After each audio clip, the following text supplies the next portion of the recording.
महाभारत के युद्ध से कुछ दिन पहले की बात है। हर तरफ बस युद्ध की तैयारी हो रही थी। सेनाएं अपने हथियारों को तेज कर रही थीं और रणनीतियां बनाई जा रही थी। लेकिन इन सब के बीच एक ऐसी घटना घटी जो आज भी एक रहस्य बनी हुई है। कुरुक्षेत्र के पास एक गुफा थी जिसे लोग मृत्यु गुफा कहते थे। गांव वाले कहते थे कि जो भी इस गुफा में गया वो कभी वापस नहीं लौटा। इस गुफा से अजीब अजीब आवाजें आती थी, जैसे कोई रो रहा हो या चीख रहा हो। लोग इससे बहुत डरते थे।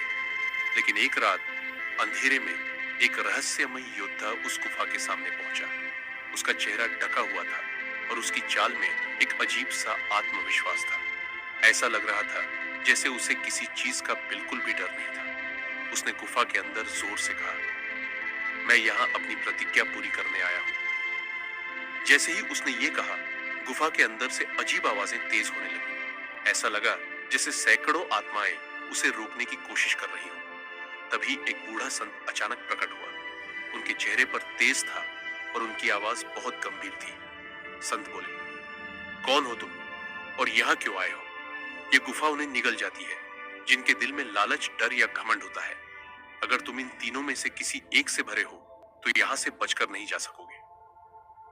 लेकिन वो योद्धा बिना डरे खड़ा रहा। उसने कहा, मैं यहाँ अपने पितामह भीष्म के लिए आया हूँ। मैंने सुना है कि इस गुफा में एक ऐसा दिव्य अस्त्र है जो मृत्यु के बंधन को तोड़ सकता है। मुझे वही चाहिए। संत उसकी बात सुनकर थोड़ा गंभीर हो गए। बोले, ये इतना आसान नहीं है। तुम्हें मेरी परीक्षा देनी होगी। अगर तुम हार गए तो ये गुफा तुम्हें हमेशा के लिए निगल जाएगी।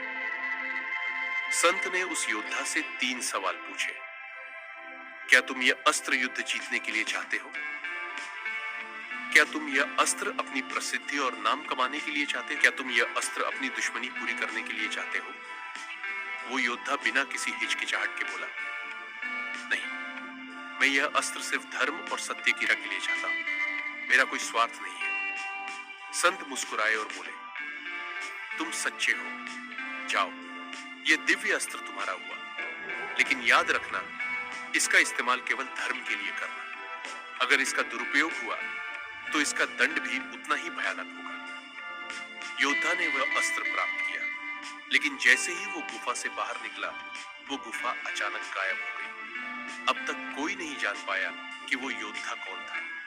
कुछ कहते हैं वो अर्जुन थे, जो भीष्म पितामह को मृत्यु के बंधन से मुक्त करना चाहते थे। कुछ कहते हैं वो युधिष्ठिर थे, जो धर्म और सत्य के लिए यह कदम उठाने आए थे। और वो संत कौन थे और वो गुफा कहां गायब हो गई, ये सब आज भी एक रहस्य है।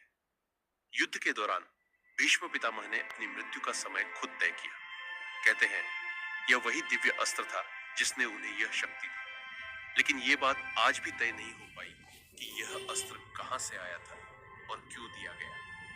तो सोचो, वो योद्धा कौन था, वो संत कौन थे और वो गुफा क्यों गायब हो गई। इस कहानी ने हमें यह सिखाया कि सच्चाई और धर्म के लिए लड़ने वाला ही असली योद्धा होता है।